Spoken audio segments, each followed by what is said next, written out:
Cita-cita nasional bangsa Indonesia Merdeka itu secara fundamental ya sampai sekarang sebetulnya belum terwujud.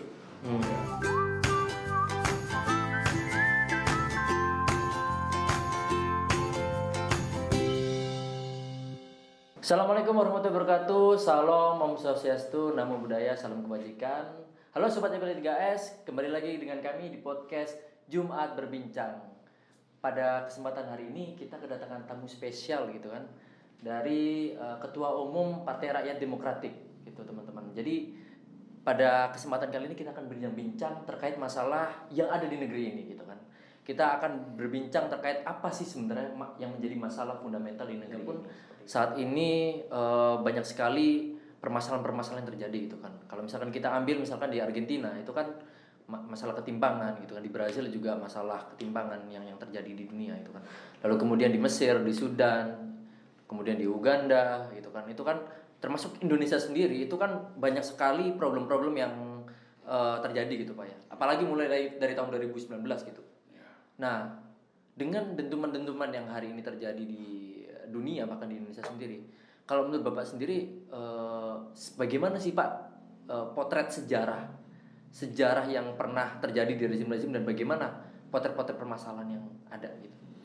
Ya, memang rakyat di berbagai negara ya di dunia ini sedang mengalami pergolakan.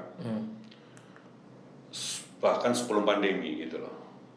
Sebelum pandemi rakyat di banyak negara bergerak dan yang mereka tuntut adalah keadilan sosial ya, kesejahteraan sosial gitu loh. Dan pada masa pandemi ini situasi dunia juga sedang sulit ya, sedang sulit. Dan itu juga berpengaruh sebetulnya di negara kita. Ya, di negara kita sendiri sebetulnya kalau kita mau merefleksikan sejarah perjalanan bangsa kita mulai dari proklamasi 17 Agustus 1945, cita-cita nasional bangsa Indonesia Merdeka itu secara fundamental ya sampai sekarang sebetulnya belum terwujud. Ya, belum terwujud. Dan sekarang ini kita sudah mengalami 3 orde besar, ya kan? Orde zaman Soekarno, orde zaman Soeharto, dan sekarang orde reformasi. Nah, orde zaman Soekarno itu seluruh komponen bangsa, ya, itu bersatu dalam rangka membangun Indonesia ya, yang lepas dari imperialisme, lepas dari kolonialisme, lepas dari feodalisme gitu loh. Makanya Bung Karno dulu mengatakan bahwa Indonesia harus melaksanakan 3 hal supaya masyarakat yang adil makmur itu bisa terwujud ya kan. Yang pertama adalah revolusi nasional demokratis. Nasional itu berarti bangsa Indonesia bebas dari penjajahan, baik imperialisme maupun kolonialisme. Demokratik itu artinya Indonesia harus bebas dari pengaruh sisa-sisa lama, ya, baik di dalam politik maupun budaya, yaitu feodalisme. Yang kedua, revolusi nasional demokratis ini adalah syarat, gitu, syarat bagi bangsa Indonesia untuk mewujudkan Indonesia yang adil makmur, ya kan? Jadi tanpa revolusi nasional demokratis dalam wujud Indonesia yang berdaulat, Indonesia yang mandiri, Indonesia yang berkepribadian, itu masyarakat adil dan makmur mustahil bisa terwujud, ya kan? Nah, setelah Indonesia yang berdikari dan adil makmur tersebut, itu juga tidak boleh kemudian melakukan egoisme nasionalistik. Kita juga harus kemudian bersolidaritas ya, bersolidaritas untuk menjaga perdamaian dunia, ya kan, perdamaian dunia yang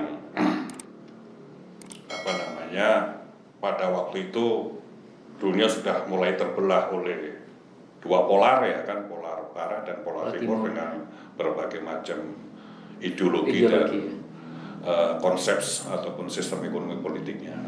Nah, Indonesia harus begitu. Jadi supaya kita bisa adil makmur, kita harus berdikari. Tanpa berdikari, mustahil bangsa Indonesia bisa mewujudkan masyarakat yang adil makmur. Kalau masyarakat kita tidak adil dan makmur, mustahil kita bisa memiliki kontribusi untuk ikut andil dalam urusan perdamaian dunia itu. Nah, terus yang kedua, Orde Soeharto. Nah, cita-cita Bung Karno bersama kawan-kawan pada waktu itu untuk lepas dari imperialisme ini mendapatkan tantangan yang hebat, terutama dari dunia-dunia imperialis, misalkan Amerika, misalkan kemudian Inggris, Jepang, dan lain-lain. Mereka berupaya bagaimana kemudian kekuasaan Soekarno yang menghambat kepentingan mereka di dalam negeri Indonesia itu harus dijatuhkan. Ya kan, kemudian terjadi huru-hara di tahun 65, Soekarno jatuh, kemudian Soeharto naik ke kekuasaan, ya, dan di situ kemudian terjadi satu perubahan yang fundamental. Kalau zaman Soekarno itu bangsa Indonesia berjuang bagaimana bisa berdikari, kemudian pada masa Soeharto berusaha membuka kembali modal asing masuk. Itu ditandai misalkan dengan Undang-Undang Penanaman Modal Asing tahun 67, ya kan, walaupun yang teken Soekarno, tapi Soekarno secara de facto sudah tidak punya kekuasaan politik gitu loh, dia harus teken pada waktu itu. Nah, dimulailah era baru di mana kemudian modal asing kembali masuk ke Indonesia. Terus kemudian Orde Baru, ya, Soeharto dengan Orde Barunya itu memiliki doktrin trilogi pembangunan, yaitu pertumbuhan ekonomi, kemudian pemerataan dan stabilitas, ya kan, dan stabilitas. Nah, kemudian untuk menjaga kapital yang mulai masuk Indonesia ini, Soeharto menggunakan dua instrumen. Yang pertama adalah 5 paket undang-undang politik, yang kedua adalah dui fungsi ABRI. Nah, maka dari itu kemudian karena partisipasi politik rakyat, ya, dibatasi oleh Soeharto lewat 2 pilar itu, gitu loh, ya kan, kemudian terjadi istilah single majority, mono loyalitas. Jadi partisipasi politik rakyat tidak bisa demokratis, tetapi mereka harus mengekspresikan, ya, menyalurkan, ya, aspirasi politiknya itu hanya di dalam 2 partai politik dan 1 golongan karya. Di sektor-sektor organisasi massa pun juga begitu, ya. Massa harus masuk dan ikut di dalam organisasi-organisasi massa yang sudah disediakan oleh negara. Misalkan di sektor tani itu ada HKTI, di sektor buruh itu ada SPSI dan lain-lain gitu loh. Maka kemudian kita menyimpulkan bahwa Orde Baru, ya, itu menganut sistem yang kita namakan kediktatoran militer kapitalistik gitu loh. Jadi betul-betul Orde Baru menjaga kapital ini jangan sampai ada gangguan-gangguan, ya, dari rakyat Indonesia. Kemudian mereka menggunakan dua instrumen itu. Maka kemudian setelah di ujung Orde Baru terjadi satu krisis, ya, krisis finansial. Kemudian terjadi perlawanan rakyat, ya, perlawanan rakyat yang dimotori oleh mahasiswa. Dan kita harus ingat bahwa hakikat dari apa yang dituntut oleh gerakan mahasiswa bersama rakyat pada waktu itu adalah 2 hal. Yang pertama adalah demokrasi, karena pada masa Orde Baru tidak ada demokrasi. Yang kedua adalah kesejahteraan rakyat, ya kan. Nah, setelah kemudian Soeharto jatuh, ya kan, reformasi bergulir, ya, terjadi satu liberalisasi, dan kemudian liberalisasi ini yang pada awalnya kita menuntut bahwa demokrasi itu bukan hanya liberal, tapi demokrasi itu juga harus multi partai dan harus kerakyatan, bukan hanya berhenti pada demokrasi politik yang berwatak liberal tanpa kemudian memperjuangkan kesejahteraan. Nah, kita sudah menduga bahwa liberalisme itu akan menjadikan yang kuat berkuasa, yang kuat secara kapital berkuasa, dan terbukti kemudian terjadi konsolidasi ya kekuatan kapital yang kemudian membajak proses reformasi itu yang pada akhirnya sampai sekarang melahirkan oligarki. Ya kan? Oligarki. Jadi oligarki ini anak kandung reformasi, di mana liberalisme pada waktu itu terbuka lebar ya terbuka lebar, dan mereka cepat sekali melakukan konsolidasi untuk membangun kekuatan ekonomi dan kekuatan politik.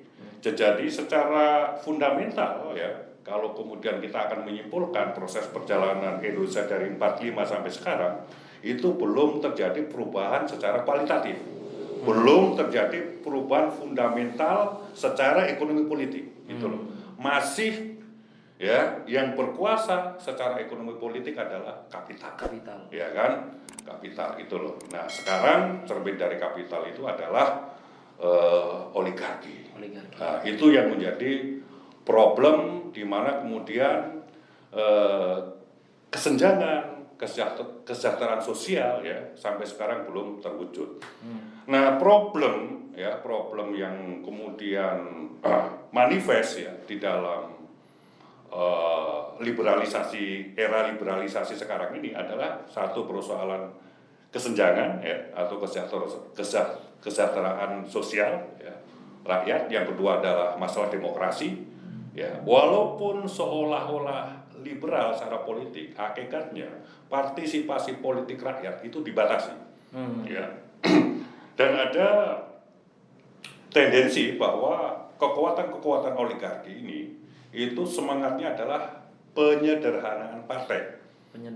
Penyederhanaan partai ini adalah salah satu taktik bagi mereka untuk memapankan kekuasaan ekonomi politik mereka. Ya kan? Terus problem yang ketiga adalah korupsi, yang keempat adalah problem lingkungan hidup, ya kan? Di mana baru-baru ini ada beberapa menteri yang ditangkap karena kasus korupsi, dan ironisnya hak rakyat ya di dalam pada saat menghadapi pandemi di mana rakyat tidak bisa melakukan aktivitas ekonomi, ya, kemudian terisolasi, membutuhkan subsidi dari negara, uang subsidi untuk rakyat pun ya oleh kekuatan oligarki ini juga dikorup, gitu loh, dikorup, ya kan, korupsi bansos dan lain-lain. Ya, masalah kerusakan lingkungan, bagaimana kemudian bencana alam yang terjadi seperti di Kalimantan Selatan segala macam itu karena kemudian hutan digunduli, dijadikan sebagai area kebun sawit dan area pertambangan gitu loh. Jadi ini problem-problem besar ya yang harus kemudian diselesaikan. Siapa yang menyelesaikan itu? Karena kemudian kekuatan politik yang sekarang yang ada di parlemen ya itu kemudian diam atau justru terlibat ya dalam menyebabkan munculnya masalah-masalah itu, maka dibutuhkan satu kekuatan baru, kekuatan baru yang memang lepas dari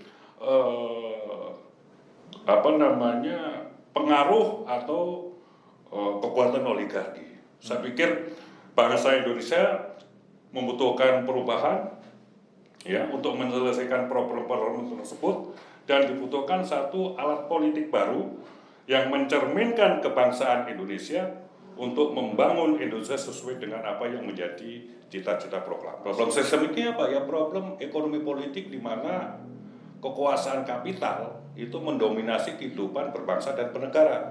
Ya. Padahal cita-cita proklamasi sesuai dengan pasal 33 Undang-Undang Dasar 45 ya, bahwa ekonomi Indonesia itu tidak boleh diurus secara liberal.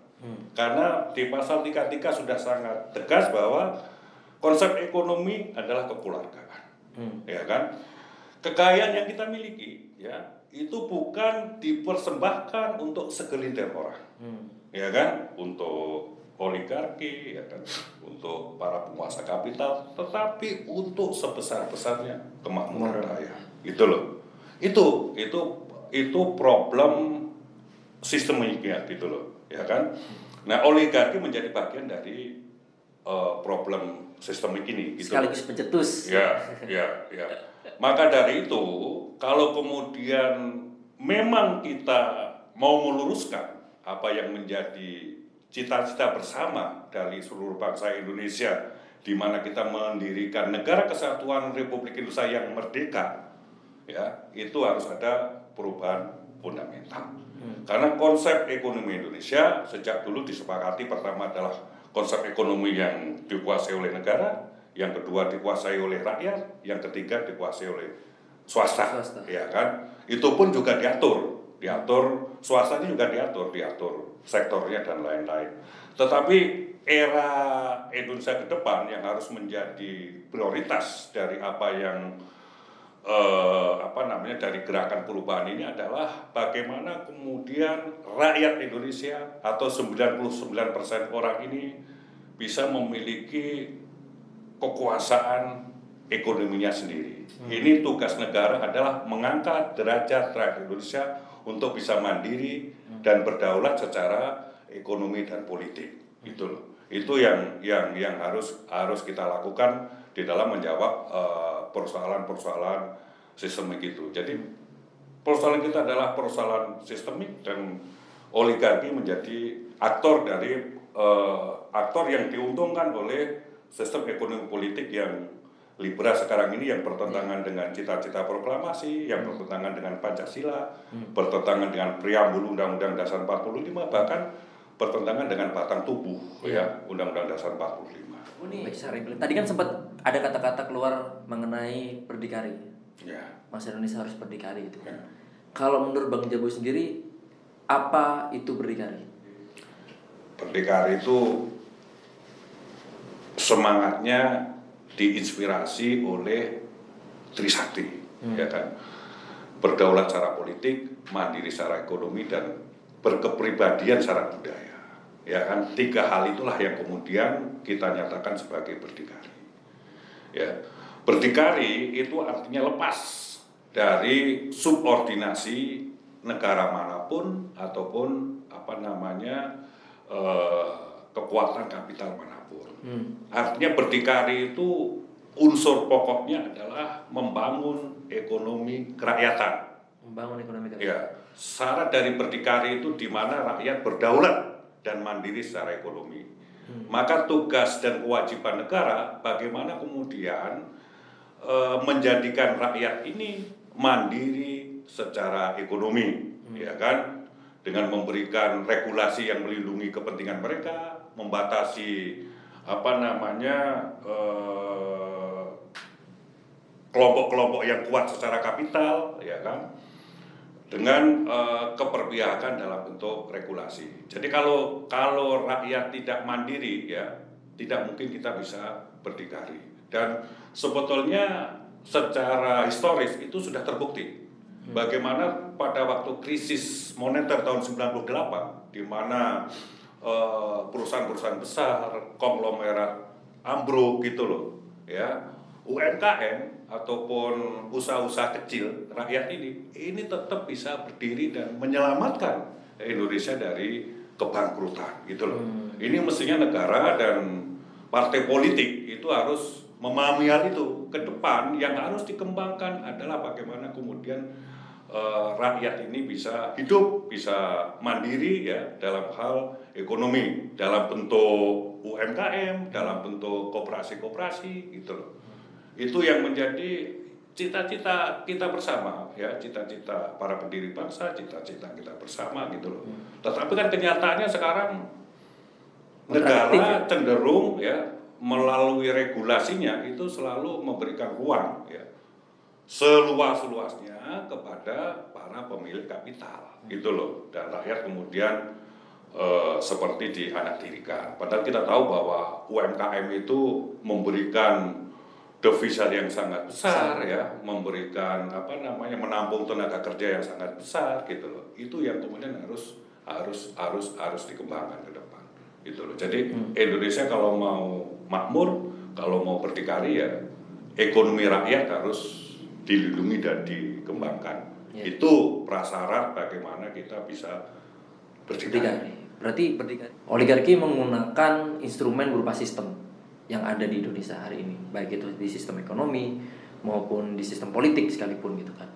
Nah, ketika kita mencoba untuk menghadirkan sebuah analisis baru, nah, melihat sistem yang sudah mereka buat itu memang seperti itu, ya kan, dari sistem politik terutama itu kan. Nah, itu bagaimana Pak analisisnya? Dalam artian saat ini kan orang-orang itu istilahnya dibuat delusi gitu, dibuat delusi, dibuat nyaman gitu. Kayak misalkan kita banyak hutang, tapi kita didelusi dikasih subsidi dan sebagainya supaya kita teralienasi dari hutang gitu loh. Dalam artian kita nggak mikirin soal hutang, padahal sebenarnya hutang negara ini juga sangat besar sekali gitu kan. Nah, dalam hal politik pun juga sama gitu. Nah, itu bagaimana Pak merespon hal itu? Jadi kita namakan kekuasaan itu kekuasaan oligarki atau bersifat oligarkis, ya, karena kekuasaan ini dibangun ya menggunakan sumber daya uang, ya kan. Dengan sumber daya uang mereka kemudian menguasai kehidupan politik, ya, kehidupan ekonomi bangsa Indonesia, gitu loh. Dan oligarki ini menyebabkan kemudian terjadi kesenjangan, ya, terjadi ketidakadilan, ya. Kita sudah membaca bagaimana hasil-hasil riset misalnya bahwa 1% masyarakat ya itu menguasai aset sampai 50%, ya kan. Bagaimana kemudian 25 perusahaan sawit bisa menguasai 5 juta hektar tanah, gitu loh. Itu kan sesuatu yang tidak adil, gitu loh. Ya, bagaimanapun juga mereka akan terus menggunakan instrumen politik untuk menjaga dan mengembangkan kepentingan mereka. Ya, konsekuensinya apa? Konsekuensinya kemudian masyarakat akan tersingkir, masyarakat akan terpinggirkan. Secara objektif, ya, secara objektif yang akan terjadi adalah kesenjangan, keresahan, keputusasaan, kekecewaan, gitu loh. Dan secara politik sudah banyak survei-survei yang dilakukan oleh lembaga survei di mana kemudian kepercayaan masyarakat terhadap partai-partai politik cenderung menurun, ya kan.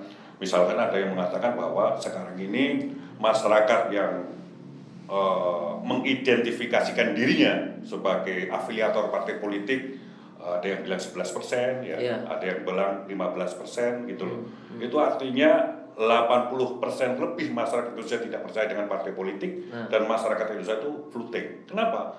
Karena mereka menilai sendiri bahwa partai politik yang ada sekarang ini bukan menjadi alat perjuangan mereka, tapi menjadi alat oligarki. Indikatornya apa?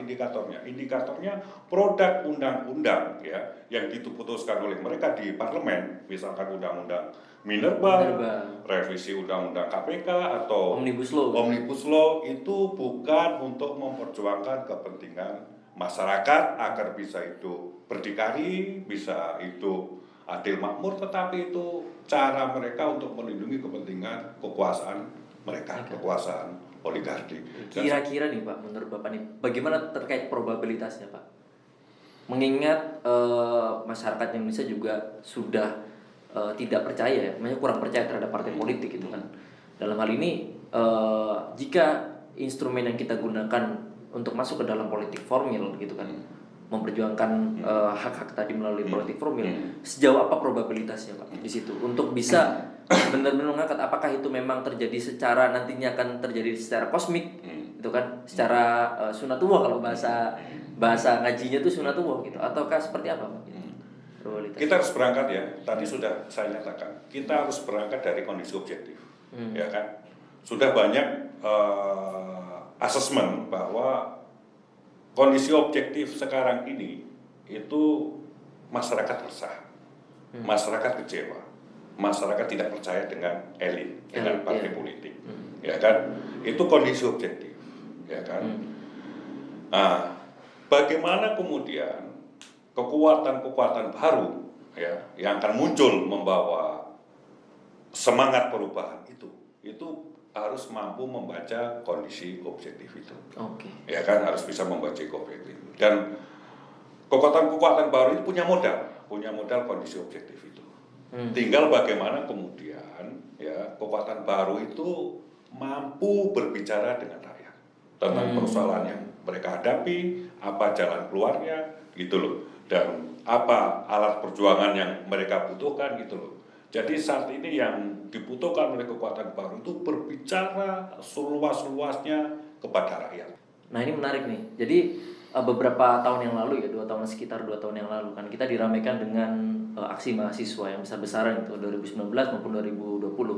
2019 dengan isu RUU KPK, RUU KUHP, RUU PKS dan sebagainya. Kemudian 2020 mengangkat soal Omnibus Law atau RUU Cipta Lapangan Kerja. Nah, saat ini kan mahasiswa itu pemuda khususnya mahasiswa itu menjadi lidah penyambung rakyat gitu kan sejauh ini kan. Bukan instrumen, katakanlah sebuah bahtera yang digunakan untuk menyampaikan aspirasi gitu kan mahasiswa gitu kan. Sebagai ujung tombak dalam perubahan, sebagai penyampai aspirasi rakyat dan sebagainya kayak gitu. Nah, tapi dengan demo yang dengan masanya beribu-ribu gitu, puluhan ribu bahkan di setiap daerah bermunculan seperti itu dari 2 tahun ke belakang. Tapi pada akhirnya tidak bisa menemukan satu formulasi konkret yang mana itu bisa merubah arah kebijakan itu.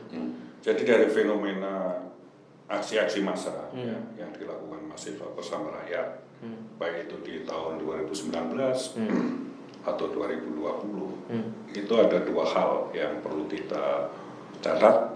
Yang pertama bahwa munculnya gerakan itu artinya mereka tidak percaya dengan partai politik, dengan elit politik, dengan kekuasaan politik, ya kan? Kalau mereka percaya, tentunya apa yang diputuskan oleh elit-elit politik ya, itu mereka akan mengiyakan. Tapi kan tidak, mereka melawan, ya kan? Artinya partai politik yang ada sekarang ini tidak mampu menjadi alat atau wadah aspirasi bagi mereka. Yang kedua, ada 2 pengalaman gerakan, misalnya gerakan tahun 65 ya, atau 66 ya kan, terus kemudian gerakan 98. Nah, tetapi gerakan itu tidak kemudian sampai ke dalam perebutan kekuasaan yang dilakukan oleh unsur-unsur yang bergerak itu, ya kan. Walaupun mereka memiliki programatik yang sangat fundamental, masalah ekonomi, masalah politik ya, baik tahun 98 ataupun gerakan-gerakan tahun 20. Kalau kemudian kekuasaan politiknya tidak direbut, masih dikuasai oleh kekuatan-kekuatan lama, ya kan, ya tidak akan terjadi perubahan. Jadi sekarang ini sudah tidak eranya lagi melakukan gerakan-gerakan moral ya, karena gerakan-gerakan moral gitu loh, misalkan, atau gerakan-gerakan massa saja, itu kecenderungan di Indonesia selalu dimanipulasi oleh elit politik. Dalam sistem ekonomi politik yang baik, itu akan menghasilkan orang baik, akan menghasilkan moral yang baik gitu loh. Tetapi dalam sistem ekonomi politik yang brengsek, itu akan menghasilkan orang-orang brengsek, generasi muda brengsek gitu loh, ya kan. Itu kan sistem. Sistemik. Jadi kita harus ingat bahwa moral ya, ataupun tingkah laku orang itu ya ditentukan oleh sistem politik yang berlaku di satu negara gitu. Kalau sistem politiknya kemudian kita biarkan seperti ini ya, moral yang akan muncul ya brengsek gitu loh, ya kan, korup, merusak lingkungan gitu loh, ya kan, eksploitatif dan lain-lain. Maka dari itu dalam situasi semaju apapun ya, semaju apapun dalam hal ilmu dan teknologi, tetapi keadilan ya, kesejahteraan sosial itu harus menjadi catatan ya, catatan bagi anak-anak muda gitu loh, untuk hidup gitu loh. Tanpa nilai-nilai itu ya, itu yang akan terjadi adalah anarki. Ya, akan terjadi anarki. Jadi saya tetap berharap ya, seliberal-liberalnya generasi sekarang ini jangan lupa untuk menjunjung tinggi nilai-nilai kemanusiaan ya kan, nilai-nilai kegotong royongan gitu. Pancasila Pak ya? Ya, karena itulah sebetulnya peradaban baru yang harus kita bangun pasca kapitalisme ini. Ya, jadi pasca kapitalisme ini kita harus membangun nilai-nilai gitu loh. Tidak harus membangun nilai-nilai, membangun persatuan, membangun kegotong royongan, membangun hubungan kasih sayang antar umat manusia. Sudah tidak zamannya lagi post kapitalisme ini kita mengeksploitasi orang, mengeksploitasi alam, membangun kebencian, gitu loh, caci maki, itu adalah peradaban lama. Nah, anak-anak muda atau kita harus bermimpi untuk membangun peradaban baru ya setelah pandemi ini, setelah kapitalisme ternyata juga gagal di dalam mengurus kehidupan umat manusia, gitu loh, dengan peradaban baru yang menjunjung tinggi nilai-nilai kemanusiaan, nilai-nilai kasih sayang, gitu loh. Sudah bukan eranya lagi kita caci maki, kita membenci sesama umat manusia, sesama saudara, gitu loh. Itu harus ditinggalkan. Dan perubahan ini milik anak-anak muda, tapi anak-anak muda yang punya mimpi ya, anak-anak muda yang mau berjuang, anak-anak muda yang mau mengorganisir dirinya di dalam satu kekuatan politik. Karena kalau sehebat apapun orang, kalau tidak punya kekuatan politik, tidak ada gerakan politik, tidak ada perebutan kekuasaan politik, itu juga mimpinya sia-sia. Nah mungkin ada pesan-pesan nih Pak untuk rekan-rekan pemuda nih, kira-kira untuk pemuda hari ini, pesan-pesan. Kita harus menyadari bahwa dunia sedang tidak baik. Ya, dunia sedang tidak baik. Pertama, sistem yang berlaku di dunia ini menyebabkan masyarakat hidup tidak tentram, tidak nyaman, ketidakadilan semakin tinggi.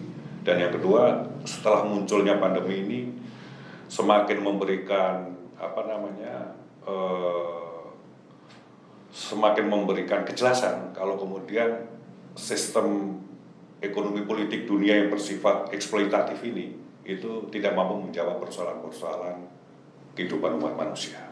Tugas anak muda sekarang membangun peradaban baru, membangun nilai-nilai baru, ya, membangun impian baru. Impian baru apa? Impian baru dunia, kehidupan umat manusia yang bebas dari eksploitasi, bebas dari penjajahan bangsa atas bangsa, bebas dari penjajahan manusia atas manusia. Supaya kita kemudian hidup damai, hidup berdampingan, ya, di dalam satu sistem yang adil, ya, di dalam satu sistem yang mensejahterakan, ya, dan tentunya sistem itu hanya bisa dibangun kalau kemudian konsep gotong royong, ya, konsep saling menghargai, menjunjung tinggi kemanusiaan itu bisa kita bangun. Tapi jangan lupa kaum muda jangan terjebak pada fenomena-fenomena perkembangan zaman. Kita harus masuk ke hakikat persoalan yang sekarang sedang terjadi. Dan kami percaya anak-anak muda, anak-anak zaman yang mampu, yang memiliki impian dan mampu membuat satu perubahan-perubahan sehingga muncul, ya, peradaban dunia yang baru, peradaban yang adil makmur, peradaban yang penuh perdamaian, penuh kasih sayang, menghormati dan lain-lain. Kami serahkan anak-anak muda untuk memimpin pada zaman di saat mereka sudah siap untuk melakukan kepemimpinan. Mungkin itu dulu Pak diskusi dari kita. Mungkin kalau misalkan ini dilanjutkan akan sampai hari selanjutnya nih mungkin ya. Jadi kemungkinan kita akan lanjutkan di sesi-sesi yang lain Pak ya, di kesempatan yang lain. Terima kasih Sobat LP3S. Kita akan lanjut di sesi Jumat Berbincang selanjutnya.